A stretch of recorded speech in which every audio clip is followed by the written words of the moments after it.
Isang mapagpalang umaga sa ating lahat, mga kapatid ko kay Kristo, mula sa The Solid Rock Morning Devotion.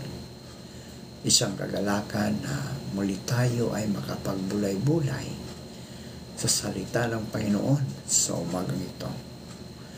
Mga ilang minutong pagbubulay-bulay ng mga salita ng Panginoon upang papurihan at sambahin ang ating Panginoong Hesukristo. Ang ating pong pagbubulay-bulayan ngayong umaga ng Martes ay matatagpuan sa Bilang, Kapitulo 14, talatang 18. Ito ang sinasabi: ang Panginoon ay banayad sa pagkagalit at sagana sa kaawaan, na nagpapatawad ng kasamaan at ng pagsalangsang. At sa anumang paraan ay hindi aariing walang muwang ang may sala, na dinadalaw ang kasamaan ng mga ama sa mga anak sa ikatlo at sa ikaapat na salin ng lahi. Pinagpala na po tayo sa pagkabasa at pagkarinig ng salita ng Panginoon. Tayo po ay manalangin. Ama naming Diyos na mapagmahal, maraming salamat sa isang araw na naman sa aming buhay na ibinigay mo, Panginoon. Maraming salamat sa muli mong pagising sa amin sa umagang ito. Sa umagang ito, Diyos, patuloy naming ipinagkatiwala sa inyo ang aming mga buhay. Dahil Ikaw, Diyos, ang siyang aming Panginoon na naglikha sa amin. Panginoong Hesus, sa umagang ito, tulungan mo kami sa lahat ng aming gagawin. Proteksyonan mo kami, Panginoon, sa anumang kasamaan, sa mga pagsubok sa buhay na aming madaanan sa aming paglalakbay sa mundong ito. Panginoong Hesus, nakapasok na po ang bagyong Leon sa aming bansa. Naway Ikaw, Diyos, ang siyang patuloy na mag-protect sa iyong mga anak. Ingatan mo po ang mga anak ng Panginoon upang hindi sila mapahamak sa bagyong Leon na narito na sa aming bansa. Ganon po, Diyos, ang mga pananim ng mga magsasaka.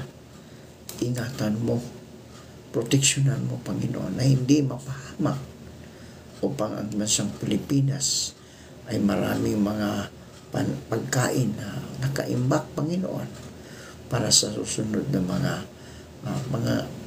mga pagkakataon sa aming mga buhay. Panginoong Hesus, patuloy kong itinataas sa inyo ang aming mga kapatid na may mga karamdaman, nasa banig ng karamdaman. Patuloy mo po silang abutin at pagalingin.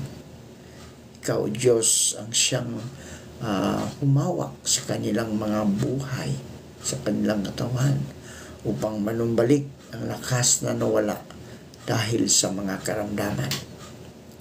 Amin inilalapit sa inyo ang aming mga kapatid na nagsisihanda para magsisipasok sa kanilang trabaho.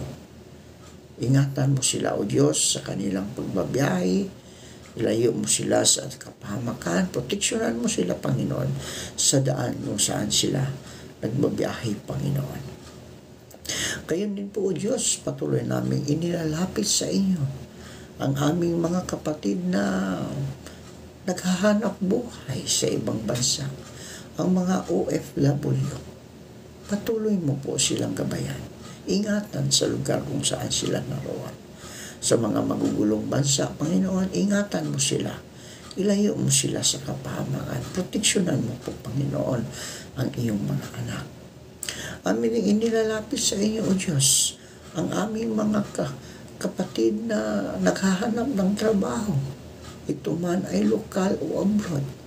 Patuloy mo po silang tulungan, Panginoon, na magasumpong sila ng trabaho upang magkaroon sila ng mga hanap buhay, Panginoon.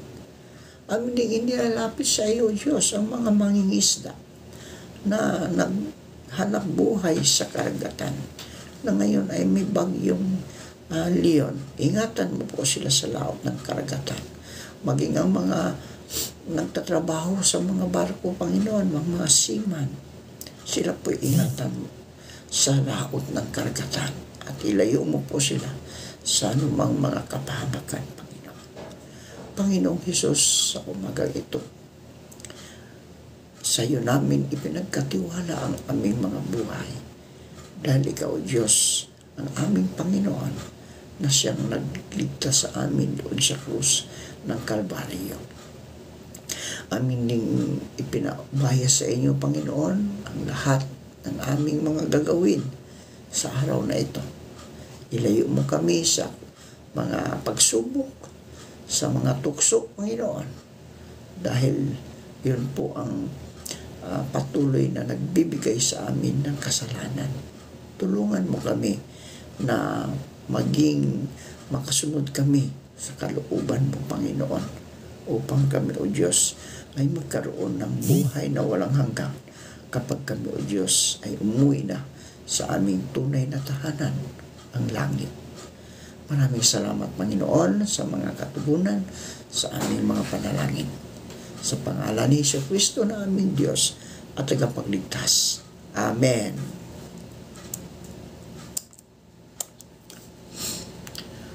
Isa sa mga pangunahing katangian ng Diyos ang kahabagan o pagpapakita ng awa. Napakaraming pagkakataon sa Biblia na ipinakita ng Diyos ang kanyang habag at awa sa mga taong kanyang ibig pagkalooban nito. Siya ay Diyos na dakila at sa kaawaan. Nangangahulugang may malaking habag ang Diyos at ipinagkakaloob niya ang pagpapatawad sa mga pagsalangsang o kasalanan na nagawa ng mga tao. Nang magpakita ang Diyos kay Moses, ipinakilala niya ang kaniyang pangalan sa pamagitan ng mga salitang ito. Ayon sa Exodus 34:6, at ang Panginooy nagdaan sa harap niya na itinanyag ang Panginoong Diyos na puspos ng kahabagan at mapagkaloob, banayad sa pagkagalit at sagana sa kaawaan at katotohanan.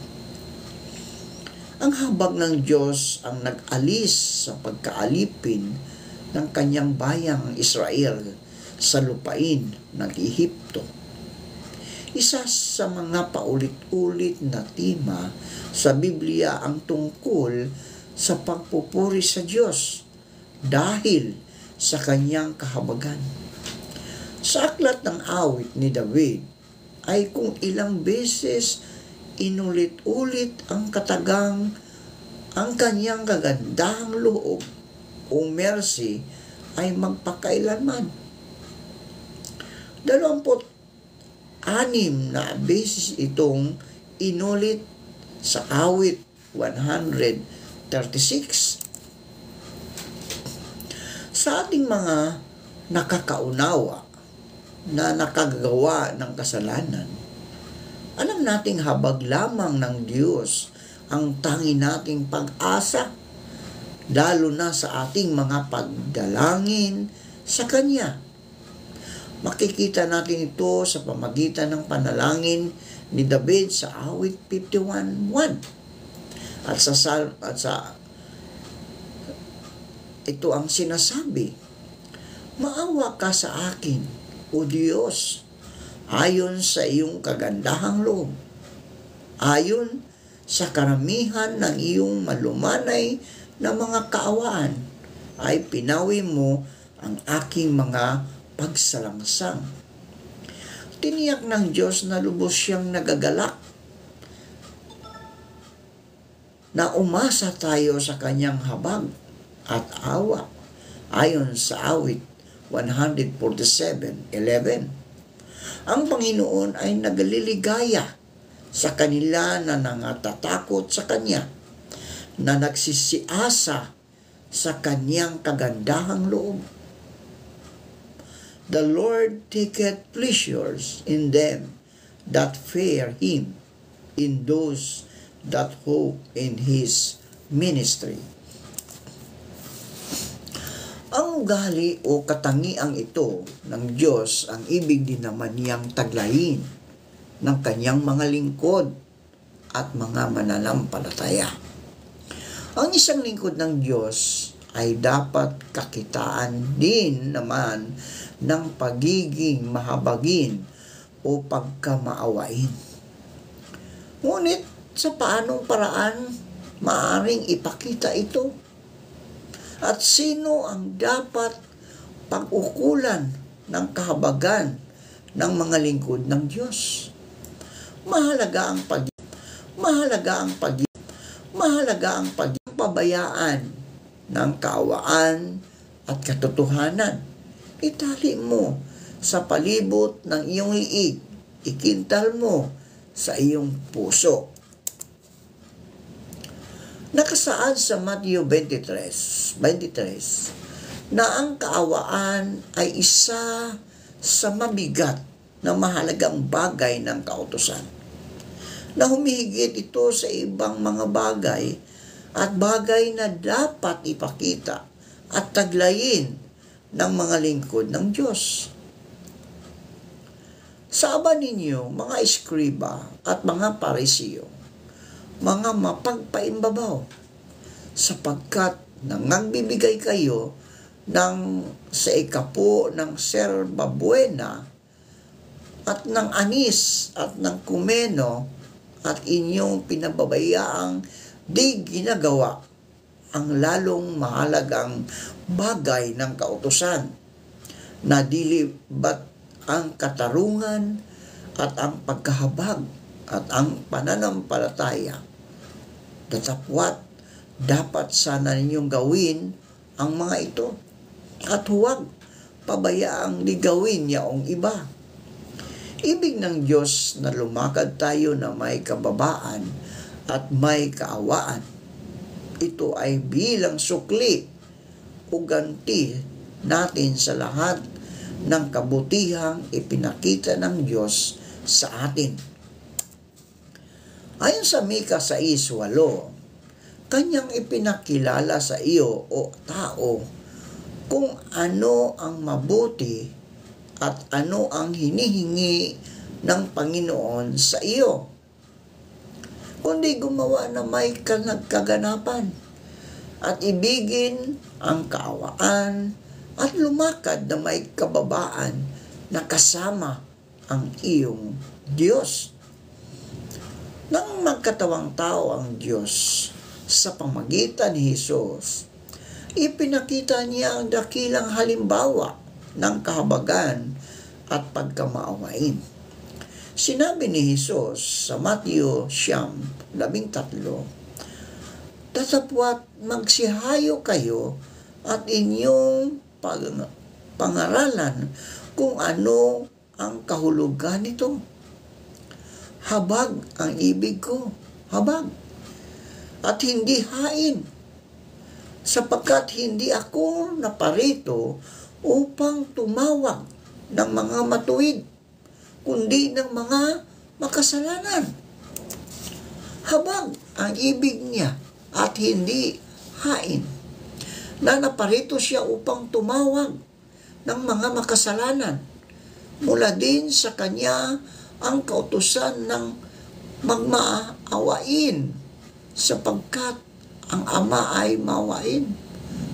Sa Lucas 6:36, magmaawain kayo, gaya naman ng inyong Ama na maawain.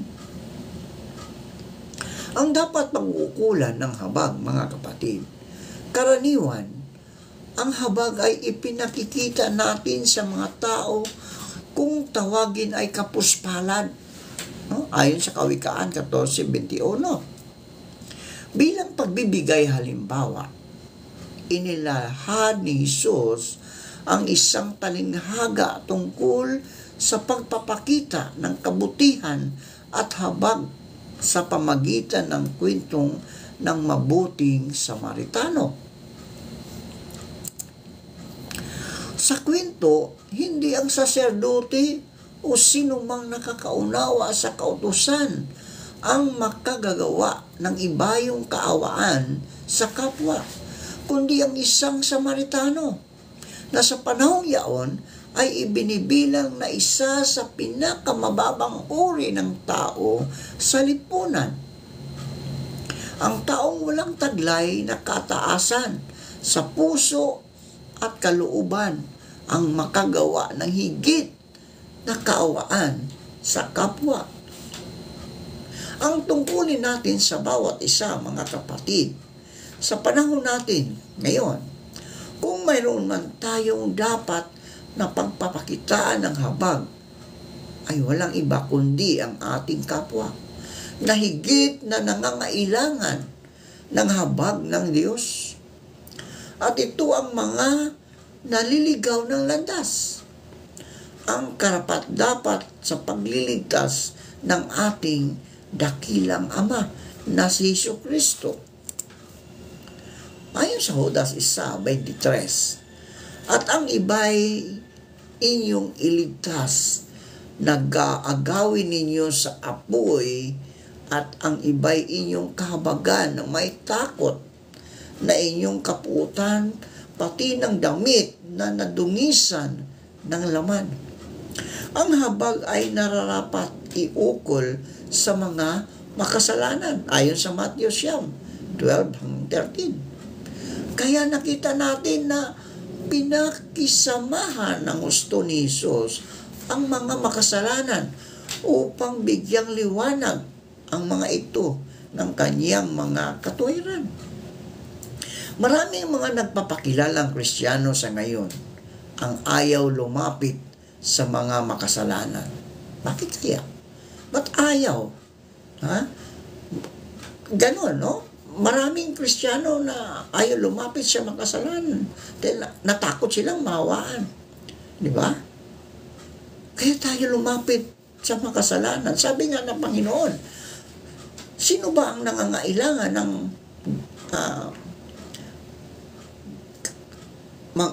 magpagaling, no? Sino bang nangangailangan ng doktor? Di ba yung mga may karamdaman?